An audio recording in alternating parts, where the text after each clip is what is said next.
श्रीपाल सिंह धामा सहायक विज्ञान अध्यापक के रूप में पिछले 34 वर्षों से अध्यापन कार्य सेवा के पश्चात प्राकृतिक चिकित्सक अखिल भारतीय प्राकृतिक चिकित्सा परिषद सदस्य के रूप में पिछले 7 वर्षों से निरंतर योग के द्वारा जन सामान्य की सेवा कर रहे हैं। आइए समझते हैं योग के कुछ ऐसे आसनों को जो जीवन में बहुत उपयोगी हो सकते हैं। आज हम शामली में श्रीपाल धामा जी के निवास पर उपस्थित हैं। श्रीपाल धामा जी योग का एक जाना माना नाम है। शामली ही नहीं, आपने बहुत बड़े क्षेत्र में, या ये कहें कि भारत के काफ़ी प्रदेशों में आपका नाम जाना जाने लगा है। आपको कुछ अवार्ड ऐसे भी मिले हैं जो सामने धामा जी के पीछे रखे हुए हैं, जो बहुत आकर्षक हैं। और आप योग के बहुत अच्छे ज्ञाता और नॉलेज भी आपकी योग और प्राणायाम के संबंध में बहुत अच्छी है। कई शिविर शामली में आप कर चुके हैं। मैं धामा जी से बात करते हुए जनता के हित में उन सब बीमारियों के जो योग से ठीक हो सकती हैं उनके संबंध में भी बात करूंगा, और धामा जी से जानना चाहूँगा कि योग से क्या क्या लाभ लोगों को मिल सकते हैं। श्रीपाल धामा जी, मैं आपसे ये जानना चाहता हूँ कि आप जनता को ये बताएं कि योग से क्या क्या शारीरिक लाभ व्यक्ति ले सकता है, या मानसिक लाभ में भी उसका कोई योगदान है। श्रीपाल धामा। देखिए, जैसा कि सर आपने पूछा मेरे से, योग से हमें और समाज को क्या क्या लाभ हो सकते हैं, उसके बारे में मैं ये बताना चाहूँगा कि योग वो विधा है जिसके द्वारा हम शारीरिक रूप से ही नहीं बल्कि मानसिक और आध्यात्मिक रूप से भी स्वस्थ हो सकते हैं। योग हमारे जीवन में सबसे अधिक महत्वपूर्ण चीज़ है। योग यदि हम अपना लें अपने जीवन में तो अपने आप को स्वस्थ रखने के साथ साथ हम दूसरों के लिए भी प्रेरणा स्रोत हो सकते हैं। योग के बारे में ये बताना चाहूँगा कि कोई भी ऐसी बीमारी नहीं है जो योग के द्वारा, प्राणायाम के द्वारा और एक्यूप्रेशर के द्वारा ठीक न की जा सकती है। केवल जानने की आवश्यकता है, उसको पहचानने की आवश्यकता है, और हम कितनी बारीकी में उसको योग को सीख सकते हैं, सिखा सकते हैं। सबसे ज़्यादा इम्पोर्टेंट बात ये है हमारे लिए। चलो, बीमारियों से हम योग को जोड़ें उससे पहले मैं आपसे ज़रा सा और जानकारी कर लूँ कि आप योग में क्यों आए और किसके माध्यम से आए।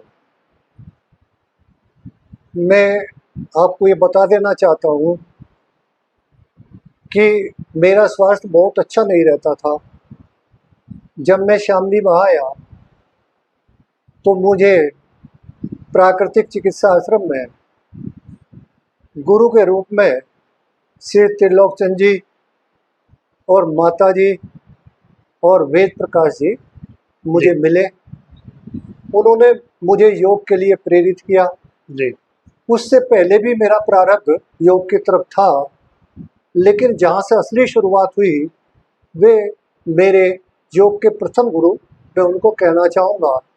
और वहीं से प्रेरणा प्राप्त करके आज मैं इस मुकाम पे पहुँचा हूँ कि मैं अपने गुरुओं का भी, अपना भी और समाज का भी हित करना चाहता हूँ। और मेरा ये उद्देश्य है कि मैं अपने समाज के लोगों को, ख़ासतौर से जो मेरे संपर्क में आते हैं, मेरी योग क्लास नित्य प्रति चलती है पूरे वर्ष, और उसमें जितने भी लोग आते हैं वे सब के सब हमारे पति पत्नी के रूप में आते हैं। बहुत बढ़िया। और आज हमारी जो संख्या है वो कम से कम 40 और 50 के बीच में रोजाना रहती है। कहाँ कहाँ आप शिविर कर चुके हैं अब तक? मैंने अपने शिविरों का शुभारंभ 2020 में माननीय हमारी जो यहाँ की डीएम रही सुश्री जसजीत कौर जी, उनके प्रेरणा से मैंने यहाँ पे 75 विद्यालयों का योग और अपना प्रेरणा का कार्यक्रम रखा और जनपद के जितने विद्यालयों में मैं गया वहाँ बहुत सी बातें मुझे सीखने को मिली और बहुत सी सिखाने के लिए मिली। और वहीं से मैंने ये अपना व्रत ले लिया कि अब अपना आगे का जीवन पूरा का पूरा निस्वार्थ भाव से निःशुल्क रूप से लोगों की सेवा में और योगों का स्वास्थ्य ठीक करने के लिए लगाऊंगा। ये तो बहुत नई सी बात है जो आपने जज्जी स्कोर वाली बताई। उससे पहले आप योग के शिविर कर रहे हैं?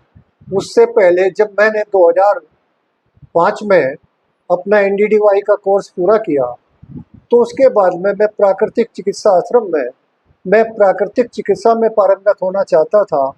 तो मेरी गर्मियों की छुट्टी, जैसे कि मैंने पहले बताया आपको कि मैं अध्यापक के रूप में 35 वर्ष रहा, उसी दौरान जो हमारी 40 दिन की छुट्टियां हुआ करती थी, हमारे प्राकृतिक चिकित्सा के जो डॉक्टर श्री रामदास शर्मा जी हैं, उनके द्वारा मुझे आमंत्रित किया जाता था और प्राकृतिक चिकित्सा की मिट्टी पानी से होने वाले इलाज ये सारे के सारे मैंने बहुत गहन रूप से सीखे और उनकी प्रेरणा से बहुत सी बीमारियों के बारे में उनका इलाज कैसे किया जाता है, मैं इसी तरह से हर वर्ष ये कार्यक्रम चलता रहा।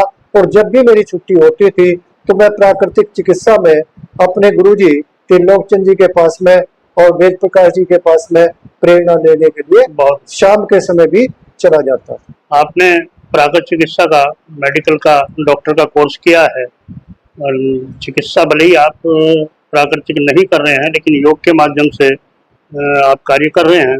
योग और प्राकृतिक चिकित्सा एक दूसरे के पूरक हैं। मैं आपसे अब जानना चाहूँगा कि यदि हम बीमारियों के अनुसार योग को लाएं तो हम शरीर को 3 हिस्सों में डिवाइड कर लें, एक गर्दन से ऊपर, एक हिप से ऊपर गर्दन से नीचे नाभि तक और एक पैरों का नीचे से लेके और नाभि तक का।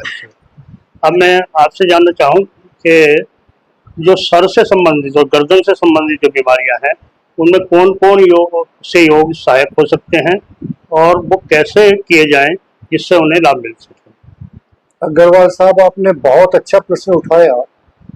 मैं आपके प्रश्नों का उत्तर बहुत सिस्टमेटिकली ढंग से दूंगा कि जैसे आपने सुना है कि हमारे शरीर में 5 प्रकार की वायु चलती है जी। एक हमारी जो सबसे मेन वायु है, जैसे कि वैसे तो आप जानते हैं भाई, हमारी अपान, उदान, व्यान, प्राण, समान, ये 5 प्रकार की जो वायु है 5 प्रकार के स्थानों में अलग अलग कार्य करती हैं। और जब ये कुपित हो जाती है या इनकी अधिकता या न्यूनता हो जाती है तभी हम बीमार होते हैं जी। तो अपने प्राण को ठीक रखने के लिए हम विभिन्न प्रकार की क्रियाओं के द्वारा और प्राणायाम के द्वारा, आसनों के द्वारा सभी बीमारियों का निदान हम कर सकते हैं। सबसे पहले मैं गले के ऊपर जो हमारा सिर का भाग है जी, इसके बारे में आपको बताना चाहूंगा कि जितने भी रोग हैं ये हमारी प्राण वायु के कुपित होने के कारण होते हैं। इसमें टॉन्सिल होते हैं कुछ लोगों को, कुछ का गला खराब, मुंह में कोई समस्या, वो भी इसी वायु के से फर्क पड़ता है। अधिकतर लोग जानते हैं कि हमारे गले में एच के आकार की एक ग्रंथि होती है और उसकी 2 स्थिति होती है, हाइपो और हाइपर। जी। हाइपो का मतलब है किसी चीज का घटना और हाइपर का मतलब है किसी चीज का बढ़ जाना। और जब ये सामान्य से असामान्य रूप में आती है तभी हमारी गले के रोग हो जाते हैं जी। यदि हम इसको सामान्य करने का प्रयत्न कर लें या प्राणायाम या योगाभ्यास प्रतिदिन करते रहे तो हमारी ये जो बीमारियां हैं गले से ऊपर की, ये बिना दवाई के, बिना किसी टेस्ट के और बिना किसी डॉक्टर के ही आप ठीक कर सकते हैं। अब आप एक एक बीमारी को लें, जैसे मान लीजिए मुझे टॉन्सिल है, टॉन्सिल का क्या इलाज हो सकता है? देखिए, टॉन्सिल के लिए सबसे पहले मैं आसनों पे आता हूँ।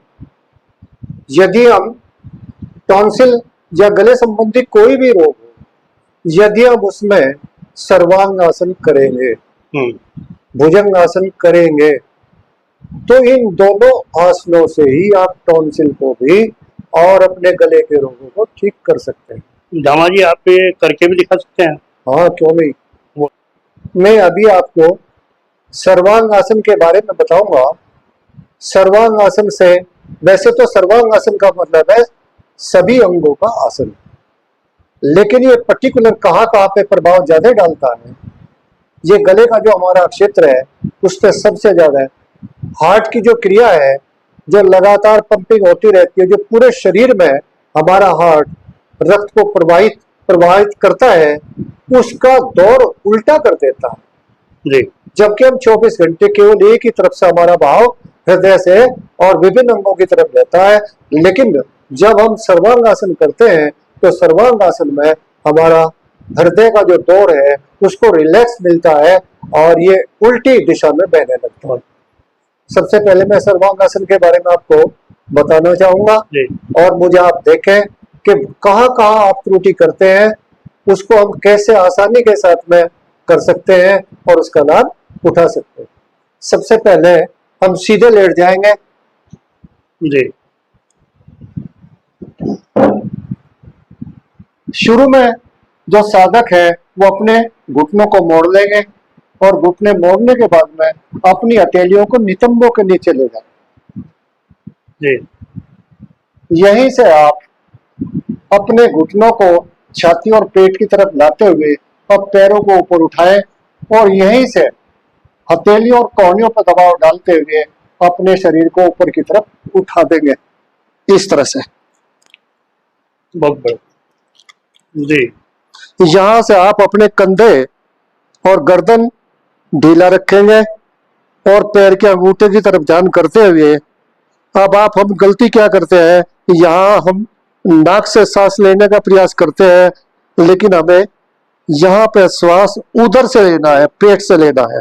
जब आप पेट से सांस लेंगे तो कभी भी आपको कोई परेशानी नहीं होगी। गर्दन ढीली छोड़ दें, गर्दन पे दबाव पड़ेगा, पूरा गर्दन पे दबाव पड़ेगा। अब हमारी थायराइड जो ग्लैंड है जी, जो हमारी ये क्या नाम है, पिट्यूटरी ग्लैंड है, उस पे वो एक्टिव होगी। इस तरह से हम इसमें जितनी देर भी रुकना चाहे, शुरू में कम रुके और उसके बाद में पैरों को ऊपर खींच कर रखे, बिल्कुल सीधे पैर रखेंगे। इसके बाद यहीं से धीरे धीरे पैरों को पहले यहाँ मोड़ लेंगे, यहाँ मोड़ने के बाद में फिर घुटनों को सिर की तरफ ले जाते हुए यहीं से आप अपने हाथों को फैला देंगे और अपने पैरों को सीधा कर देंगे। ये आप हलासन में आ जाएंगे। उसके बाद में हम गलती क्या करते हैं कि हम अपने पैरों को पहले ले आते हैं। हमारा काम यह है कि हमारी जो स्पाइन है, रीढ़ है, उसको धीरे धीरे नीचे की ओर लाए और पैरों को वहीं रोकते हुए धीरे धीरे हम यहाँ आ जाए। उसके बाद में जब आपकी रीढ़ पूरी नीचे चली आए तो उसके बाद धीरे धीरे हमें। धामा जी की उम्र लगभग 75 और 80 के बीच होगी और ये कितनी बढ़िया ये क्रिया कर रहे हैं, ये देखकर मुझे भी आश्चर्य हो रहा है। एक बात आपने कही कि उधर से हमें सांस लेना है, इसमें नाक से या मुंह से सांस ना लेकर उधर से सांस लेना है। वो कैसे लिया जा सकता है, इसके बारे में भी जरा बताएंगे। जब हम उधर की बात करते हैं तो साधारण रूप से हम श्वासों को केवल फेफड़ों तक भरते हैं। यदि हम श्वासों को उधर तक पहुंचाएं तो हमारा पेट जैसे कि छोटा बच्चा होता है उसकी तरह से हमारा पेट बार बार ऊपर जाएगा और नीचे आएगा। क्रिया करने की कोशिश करेंगे। हाँ, इसी क्रिया को पूरा श्वास भरते हुए ऐसे पेट को फुलाएंगे, फिर धीरे से श्वास को बाहर छोड़ें। विश्राम की भी आवश्यकता है उसमें। हाँ, विश्राम करेंगे। अब हम देखिए, आपको मैं एक बात और बता दूं जी। यदि आप पीछे को मुड़ने का आसन करते हैं या गर्दन को आगे की ओर मोड़ने का अभ्यास करते हैं तो उसके बाद में आपको उसका विपरीत आसन जरूर करना चाहिए। इसका विपरीत कौन सा आसन हो सकता है? हाँ, विपरीत मैं अभी आपको बता रहा हूँ कि उसमें आप मत्स्य आसन करेंगे, फिश पॉज जी। यहीं से क्या मैं उसको इतने आसान तरीके से बताऊंगा जी कि आप जिसको अब तक आप नहीं कर पाओगे, कर पा रहे थे, उसको आज से ही करना शुरू कर दोगे। अभी आप क्या करें, अपने नितंबों के नीचे अपनी हथेलियों को ले जाएं, थोड़ा सा ढीला रखेंगे और यहीं से आप अपनी कोहनियों के बल ऊपर उठ जाएंगे, ऐसा।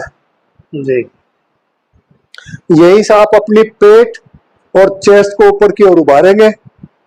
थोड़ा यही रुकने के बाद में अब गर्दन को थोड़ा सा पीछे की ओर ले जाएंगे। धीरे धीरे गर्दन को नीचे की ओर आने दें और नीचे आने दें और नीचे आने दें। धीरे धीरे सिर का पिछला भाग आसन से लगा दें। इस आसन का नाम मत्स्यासन है। मत्स्यासन। जी अब यहाँ रुकने के बाद में आपकी गर्दन जो पहले आगे की तरफ मुड़ी हुई थी, वो पीछे की ओर दिशा में होगी। अब आपका गर्दन का बैलेंस हो जाएगा। जी पूरा श्वास आपको फेफड़ों में भरना है, कुछ समय के लिए रोकना है और फिर छोड़ना है। जिसके फेफड़े बिल्कुल ही खराब हो चुके हो, यदि मत्स्यासन को करेगा जी तो 15 दिन में आशातीत सफलता मिलेगी। अच्छा जी। अब इस आसन से धीरे धीरे वापस आने के लिए सीधा नहीं आना है, हमें पहले नीचे गर्दन को टिका देना है, हाथों को बाहर निकाल के, फिर इसके बाद में गर्दन को दाएं बाएं 4-5 बार इस तरह से चला दे। ये गर्दन चलाने का किस वजह से है? गर्दन में जो तनाव आया वो हमारा गर्दन का तनाव दूर हो जाएगा। जी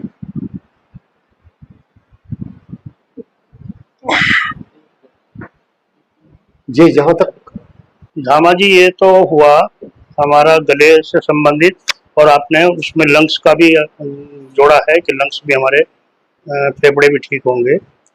अब एक बीमारी जो चल रही है ज़्यादातर महिलाओं में, या जो कंप्यूटर वगैरह पे लड़के, वो लड़कों में भी बच्चों में भी आ गई है, सर्वाइकल की। पहले तो एक एज के बाद सर्वाइकल होता था, अब छोटी छोटी एज में भी सर्वाइकल होने लगा है। तो सर्वाइकल क्यों होता है और उसके लिए हमें क्या करना होता है? देखिए, जहां तक सर्वाइकल की बात है, सर्वाइकल में हमारी जो गर्दन की पोजीशन है वो ठीक ना सोने के कारण, ठीक ना बैठने के कारण और ठीक पोज में न चलने के कारण हमारी ये स्थिति तब गर्दन में आती है। जी यदि हम इन अपनी डेली चीजों को सुधार लें तो उसके बाद हमारी गर्दन, सर्वाइकल, स्पॉन्डिलाइटिस सब की सब बिना दवाई के और बिना किसी डॉक्टर के ही ठीक हो जाएगी। अब उसमें गर्दन के लिए भी मैं आपको बताऊंगा एक्सरसाइज। उससे पहले अभी जो थायराइड की बात चल रही थी उसके बारे में मैं 2 आपको केवल प्राणायाम बताऊंगा। जी क्योंकि मेरा मकसद ये होता है कि मैं जैसा आपको आसन बताऊं तो उसके साथ साथ वो प्राणायाम भी बताऊं, जिससे दोनों का कॉम्बिनेशन हो सके और जल्दी आपको आराम मिल सके। अभी मैं आपको थायराइड के लिए एक बहुत बेहतरीन प्राणायाम बताऊंगा और आप उसे कैसे करेंगे ये आपको समझना है। जी जैसे कि आपने देखा उज्जयी प्राणायाम होता है, उज्जयी प्राणायाम को करने में लोग गलतियां करते हैं। जी उन गलतियों को मैं इससे पहले एक बात और बता दूं आपको, मेरे पास में अपना कोई ज्ञान नहीं है। मैंने तो ज्ञान को सब जगह से इकट्ठा करके केवल उसको पुरस्कृत करने का प्रयास किया है, और पुरस्कृत करने के बाद में अपने ऊपर जब अनुभव हुए, जब मैंने लोगों को बताना और अपनी योग क्लास में बताना शुरू किया, तो आज आशातीत सफलता हमारी योग क्लास में मिली है और दिन प्रतिदिन हमारी संख्या बढ़ती जा रही है। आवश्यकता उसी बात की है, और आपसे मिलने का कारण भी यही है कि जो लोग अपने ऊपर प्रैक्टिकल कर चुके हैं, जिन चीज़ों को अभ्यास में ला चुके हैं, उनसे बात करने का ही लाभ है। किताबों में तो बहुत चीज़ें लिखी हैं, बहुत लोग बहुत सी बातें बताएंगे, आप अपने अनुभव के आधार पर वो बताएंगे जिनको आप अमल में ला चुके हैं। जी देखिए, मैं बताना चाहता हूं आपको कि योग ना तो पढ़ के सीखने की चीज है और ना ही किसी को टीवी में देख के सीखने की चीज है। योग तो करने की जीवन चीज। की कला है, करके सीखना अपने आप ही देखना जी। पड़ेगा। उसमें जो कमियां होंगी वो धीरे धीरे जब आप उसमें कंसंट्रेशन के साथ में करेंगे योग क्रियाएं, तो सारी बातें आपको धीरे धीरे अपने आप ही समझ में आने लगेंगी। जी। जहां कहीं आपको तनाव आ जाता है, जहां कहीं आप असहज महसूस करते हैं, तो इसका मतलब समझ लीजिए कि आप योग या प्राणायाम या आसन ठीक नहीं नहीं कर कर रहे। रहे। जी। हमें सबसे पहले अपनी जो एक्टिविटीज है उनमें जो हम कमियां करते हैं या जो हमने अब तक कमियां की है उनको दूर करने का प्रयास करें, और प्रयास करने से जैसे ही आप जो ठीक करने लगोगे तो निश्चित रूप से आपको आराम आना भी शुरू हो शुरू। जाएगा। अब मैं बताता हूँ आपको उज्जयी प्राणायाम के बारे में। जैसे किसी आदमी को हिचकी आती है और हिचकी में वो क्या करता है, इस तरह की आवाज आती है। जी। लेकिन मैं आपको बताऊंगा उज्जयी को करने के लिए हमें श्वास को केवल गले तक भरना है, नाक से। जी। ऐसा करने के बाद में हम क्या करेंगे, अब नाक से हमें छोड़ना है इसको। शुरू शुरू शुरू में हम यहाँ का प्रयोग कर सकते हैं, इस जी। उंगली का। हम्म। यहाँ क्या करें, हम धीरे धीरे शुरू करें।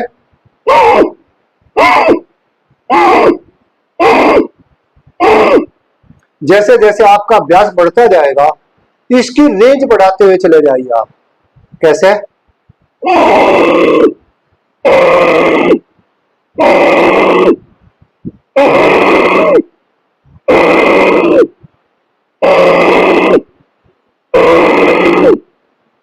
इसमें कोई आपकी हार्ड एंड फास्ट रूल नहीं है कि आप 5 बार 10 बार जितनी बार भी आपके पास में समय है या जितनी बार आप सहजता के साथ में कर सकते हैं जी।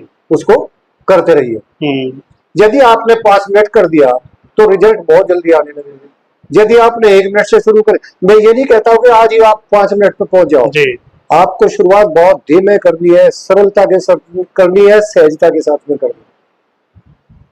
अब जैसा कि हमने किया तो हम इसको खींचते खींचते लंबा करेंगे, और लंबा करने के बाद में अपने श्वास को रोक के अपनी ठोडी को कंठकूप में लगा के रोक देंगे। जैसे कि मुझे देखेंगे आप,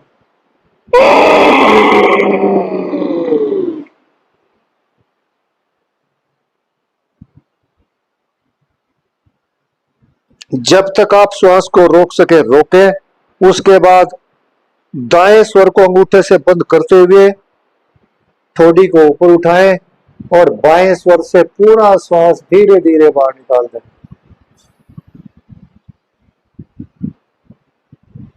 जी। इस क्रिया को आप सुबह शाम दोनों समय खाली पेट कर सकते हैं। इससे लाभ क्या होगा?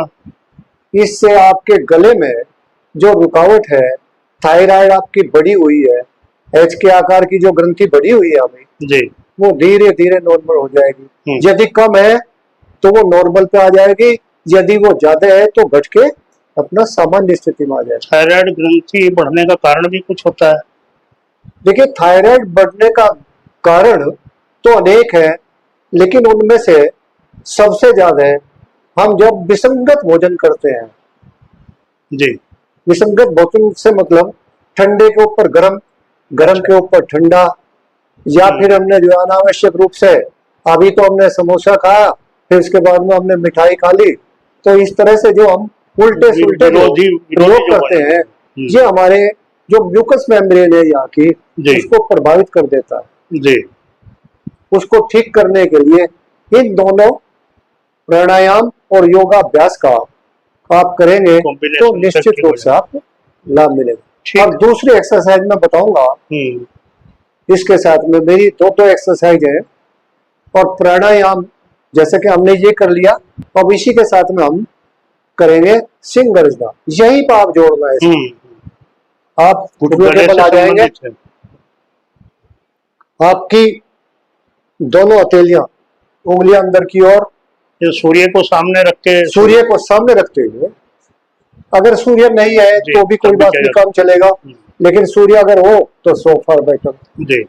इसके बाद में हम पहले श्वास भरते हुए, श्वास भरने से पहले एक बात का ध्यान रखेंगे, हम अपनी जीभ को मोड़ के ऊपर के तालवे से लगा लेंगे। जैसे हमने लगाया और श्वास को भरना शुरू किया। यही से आप पूरी जीभ अपनी बाहर निकाल देंगे।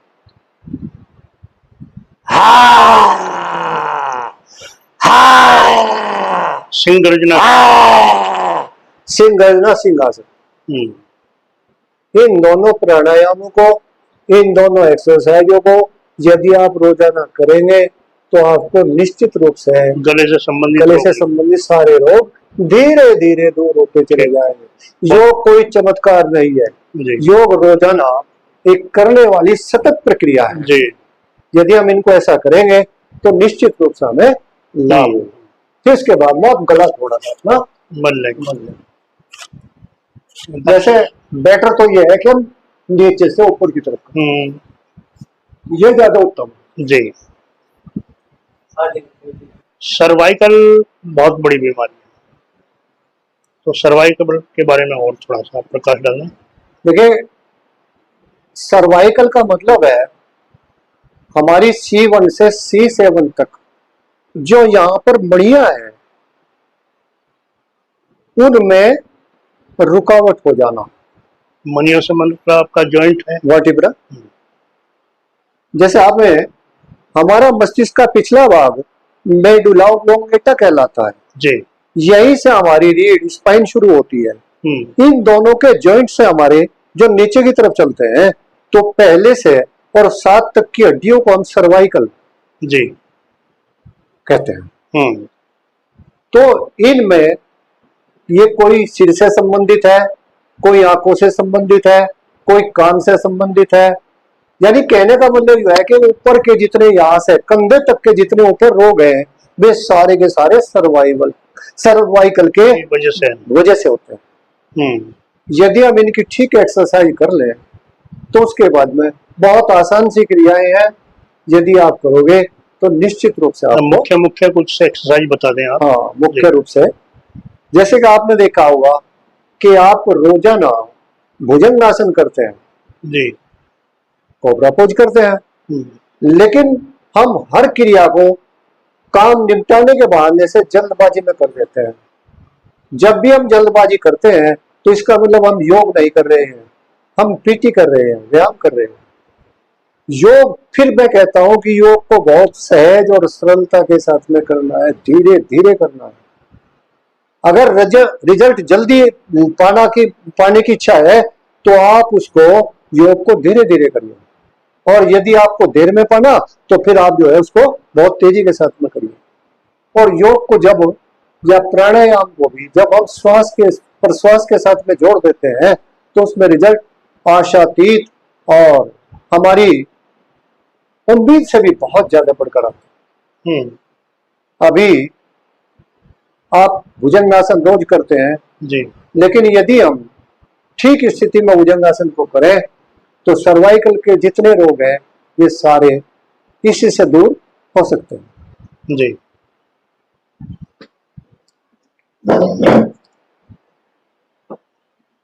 हम पेट के बल लेट जाएंगे। सबसे पहले हम अपने हाथों को ऊपर की ओर और पैरों को पीछे की ओर खींचेंगे। श्वास भरें जी। यहां से 2 लंबी गहरे श्वास लेने के बाद अपने हाथों को वापस खींच लेंगे और हम अपने कानों के पास ले आएंगे, कौनियां नीचे टिकी हुई। अब माथा भी आप अपने आसन से लगा देंगे। माथा और नासिका, शरीर को ढीला छोड़े, कंधों को ढीला छोड़े। अब यहीं से श्वास भरने में जो गलतियां करते हैं उसको मैं ठीक कराने का प्रयास करूंगा। यहीं से आप श्वास भरते हुए केवल और केवल अपना माथा उठाएंगे, एड़ी पंजे आपके मिले रहेंगे, निगाह सामने रहेगी और आपका ध्यान यहाँ पे आपकी नेक पे रहेगा। कितनी ऊंचाई तक उठा सकते हैं जिससे कंधे ऊपर ना उठे। कंधे बिल्कुल भी तनाव में नहीं, ना ऊपर रखना है। जितनी देर आप रोक सके श्वास को रोके और ध्यान को यहाँ पे नेक पे केंद्रित रखें, जिसको बुद्धि कहते हैं। धीरे धीरे आप गर्दन नहीं लाएंगे, पहले धीरे धीरे अपने चेस्ट को नीचे, पहले ठोड़ी टिकाएंगे और उसके बाद में फिर रिलैक्स मोड में आने के बाद ना आप ऐसे श्वासों को नॉर्मल होने देंगे। भुजंग आसन का सर्वाइकल में बहुत बड़ा रोल है और इससे भुजंग आसन में यह तनाव बढ़ता है। जिसको सर्वाइकल है वो गर्दन जब ऊपर उठती है तो उससे दबाव बनता है, उससे ही वो ठीक होता है। अब दूसरी स्थिति में आने के लिए एड़ी पंजों को फिर मिला लेंगे और हम अपनी हथेलियों को, जो हमने एक्सरसाइज की पहली, वीडियो ज्यादा लंबा ना हो इसके लिए मैं दूसरी स्थिति पर आ जाता हूँ। अपनी चेस्ट के सीट में अपने हथेलियों को ले आएंगे, फिर माथा लगाएंगे, आपके हाथ और पैर मिले हुए, एड़ी पंजे मिला के रखें, श्वास भरें, गर्दन को ऊपर उठा लें। पहले यहीं रुकने का प्रयास करेंगे। यहीं से आप धीरे धीरे आप केवल और केवल अपनी हथेलियों पे दबाव डालते हुए और ऊपर उठेंगे। धीरे धीरे यहाँ आ जाएंगे, फिर यहाँ और फिर यहाँ। पूरा उठने के बाद में अब कंधों को पीछे की ओर खींचेंगे और कोहनियों को थोड़ा सा मोड़ लेंगे। गर्दन को ऊपर उठाने का प्रयास करें, आकाश की तरफ देखें।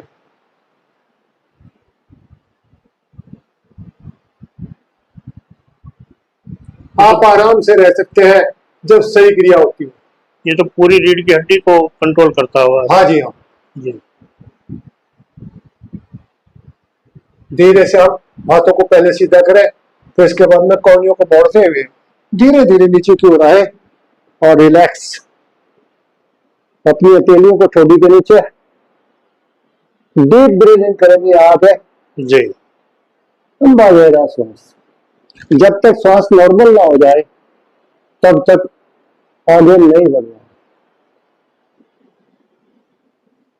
हर दो एक्सरसाइज के बीच में 30 सेकंड्स का आप रिलैक्स करेंगे। रिलैक्स का कारण ये भी है कि जो शरीर के टिश्यू टूट जाते हैं काम करने में, वो दोबारा से बनने शुरू हो जाते हैं, वो आराम मिलता है उसमें। हाँ, जो तनाव की स्थिति में होते होंगे धीरे धीरे रिलैक्स। अब इसके बाद में यहीं से पैरों का फासला कम करेंगे। अब की बार हम यहीं पे हथेलियों को यहीं रखेंगे और उसके बाद यहीं से धीरे धीरे श्वास भरेंगे पहले और अपनी कोहनियों को धीरे धीरे सीधा करते हुए यहाँ रुकेंगे, फिर यहाँ, फिर यहाँ, इस तरह से।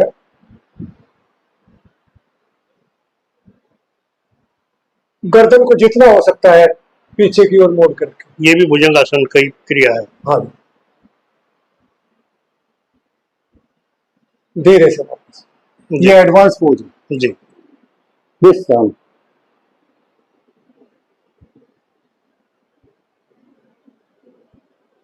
ये आपके सर्वाइकल में जी काफी लाभ करेगा। धन्यवाद धामा जी। आज इस वीडियो को इतना ही लेते हैं। अगली वीडियो में फिर आगे की और बीमारियों के बारे में।